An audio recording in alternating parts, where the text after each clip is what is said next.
इस वक्त की बड़ी खबर में आपको बता दें कि पुलिस ने कारण बताए बिना ही शंकराचार्य महाराज को ज्ञानवापी जाने से रोका।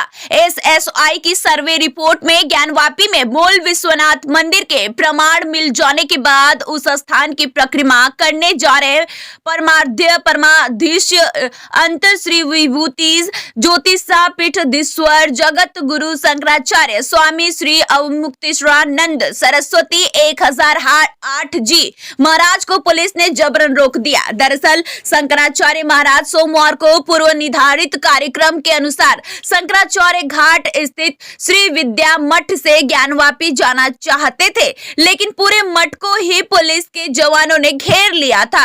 अज्ञात है कि 27 जनवरी को काशी पधारे पूज्यपाद शंकराचार्य जी महाराज ने मूल विश्वनाथ के परिक्रमा की इच्छा प्रकट की थी।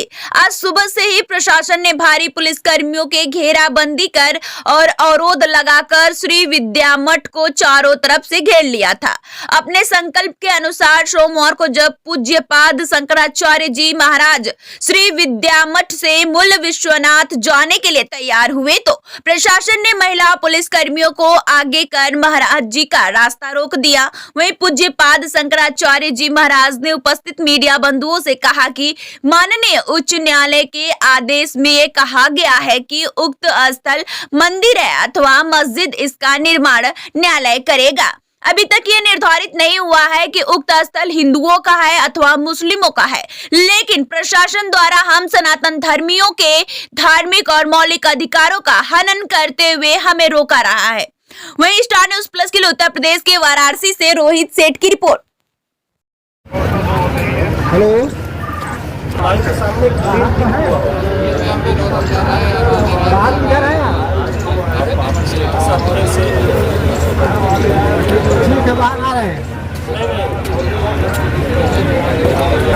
डीसीआरबी का देता है, तो जैसे अगर डीसीआरबी ने अगर टिक कर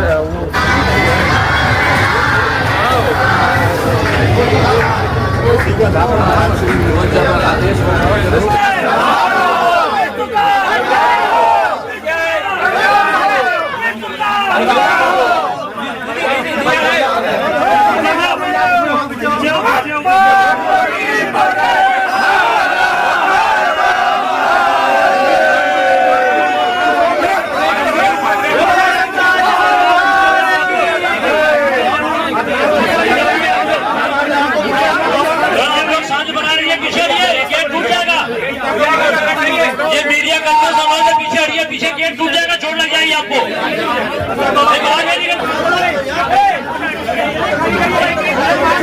ये नहीं कही थी, बिल्कुल नहीं कहा था। मैंने कहा था कि अनुमति जो है आपके पास नहीं है, मैंने कल भी कही थी बात आपसे। ठीक है, तो आप चालू कर रहे हैं। अभी आप ये कह रहे हैं कि अनुमति लें हम, अभी आप ये हमसे कह रहे हैं कि हम अनुमति लें। ठीक है, हम अनुमति के लिए अभी कागज भेजते हैं आपके पास, आप हमको अनुमति दीजिए, लेकिन आप हमारे धर्म पालन में, हमारी परंपराओं के निर्माण में बाधा न करें कृपया। ये हमारा आपसे अनुरोध है,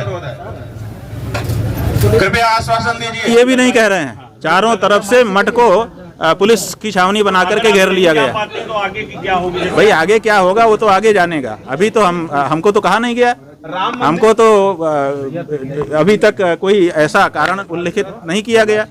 हमको अगर कोई कारण लिखित रूप से बता दिया जाता कि ये कारण है तो हम उस कारण पर विचार करते, लेकिन कोई कारण बताया नहीं गया है, तो हम तो अपने निर्धारित कार्यक्रम के अनुसार जाएंगे और हम सनातन धर्मियों का ये अधिकार है, हमको उससे वंचित न किया जाए, यही अनुरोध है आप सबके माध्यम से, प्रशासन से भी और न्यायालयों से भी।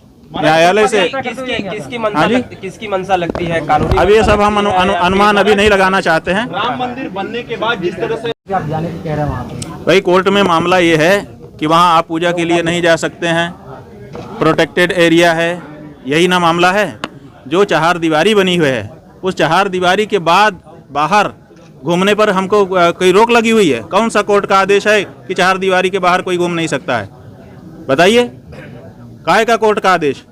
कोर्ट अगर हम अंदर जा रहे हों, परिसर के अंदर किसी चीज़ को छू रहे हों, किसी चीज़ को हटा रहे हों, किसी चीज़ को क्षति पहुंचा रहे हों, आप उससे रोकिए। हम तो अंदर जाने की बात ही नहीं कर रहे हैं, आश्वस्त कर रहे हैं कि अंदर बिल्कुल नहीं जाएंगे, अंदर के बारे में कोई वहाँ पर प्रतिक्रिया हमारे द्वारा नहीं की जाएगी। जो चहार दीवारी लगी है मुलायम सिंह की सरकार में, उस चार दीवारी के बाहर बाहर हम एक परिक्रमा करेंगे और परिक्रमा करके प्रणाम करके अपना चले जाएंगे। और ये हम नया नहीं कर रहे हैं, ये जब से वहाँ पर बल का प्रयोग किया गया है, जब से वहाँ से हमारे पुजारियों को हटाने की कोशिश की गई है, तब से निरंतर हमारी परंपरा परिक्रमा करती चली आ रही है। उसी परिक्रमा को हम करेंगे, हम कोई नई चीज नहीं कर रहे हैं। मुकदमे में ये बात प्रमाणित है, आप लोग कहेंगे हम सारा साक्ष्य आपको दिखा देंगे। महाराज जी, मुस्लिम पक्ष का ये कहना है कि जो मूर्तियों द्वारा फेंकी गई है, मूर्तियों का कोई औचित्य नहीं है, वो मूर्तियों से ये साबित नहीं होता है। तो ठीक है ना, तो वो जो बात वो कह रहे हैं उसको कोर्ट में कहेंगे, कोर्ट में उनको भी कहने का मौका है, हमको भी कहने का मौका है। अखबार में कहने से न तो वो मूर्ति उनकी जैसी हो जाएगी, न तो हमारे जैसी हो जाएगी। ASI की रिपोर्ट आई है, विशेषज्ञों ने जांच की है, जांच करके फोटो किए हैं, उसका विवरण अंकित किया है, और वो रिपोर्ट जो 1000 पन्ने के लगभग की है वो वहाँ पर प्रस्तुत की गई है। तो न्यायालय में उसका निर्णय होगा, उसमें अगर किराएदारों की मूर्ति होगी वो भी तय हो जाएगा, अगर वो हमारे परंपरा की मूर्ति होगी वो भी तय हो जाएगा, उसमें क्या दिक्कत है। हम तो जो अभी प्रसंग है वो प्रसंग ये है कि हमारा वो जो भगवान का मंदिर, ज्ञानवापी मंदिर, उस मंदिर की परिक्रमा चार दीवारी के बाहर बाहर से हम परंपरा से करते चले आए हैं, उसी परंपरा को करने के लिए हम जा रहे हैं। और आपको हम बताना चाहेंगे कि ये पहली बार हम नहीं, शंकराचार्य के रूप में तो पहली बार होगा, लेकिन इसके पहले जाने कितनी बार हम वहाँ जा चुके हैं और परिक्रमा कर चुके हैं। हम जब जब वहाँ जाते थे हम परिक्रमा करते रहे हैं, आज से नहीं, 40 वर्ष पहले से ही हम वहाँ पर परिक्रमा करते रहे हैं। जब वहाँ पर कोई सुरक्षा नहीं थी, जब बैरिकेटिंग नहीं लगी थी, जब पीछे के मैदान में लोग बच्चे क्रिकेट खेला करते थे, वहाँ पर बैठ करके हम लोग पाठ भी किया करते थे। तो हम तो जाने कितनी बार परिक्रमा कर चुके हैं, हमारे यहाँ आने वाले जाने कितने लोग वहाँ पर परिक्रमा करते रहे हैं। और मुकदमों में, साक्ष्य में ये बात वहाँ पर उल्लिखित है कि वहाँ पर निरंतर सनातन धर्मी परिक्रमा करते रहे हैं, उस स्थान को अपना पूजनीय मानते रहे हैं। और शास्त्रों में, और शास्त्रों के साथ साथ अभी जो राम जन्मभूमि का फैसला आया है, उस फैसले में स्पष्ट रूप से इस बात का निरूपण किया गया है कि अगर कहीं पर स्थापित कोई भगवान का विग्रह वहाँ से हटा भी दिया जाता है या उसको तोड़फोड़ कर दी जाती है, उसमें क्षति पहुंचा दी जाती है, तब भी वहाँ देवत्व विद्यमान रहता है और पूजा करने वाले को पूजा का फल प्राप्त होता है।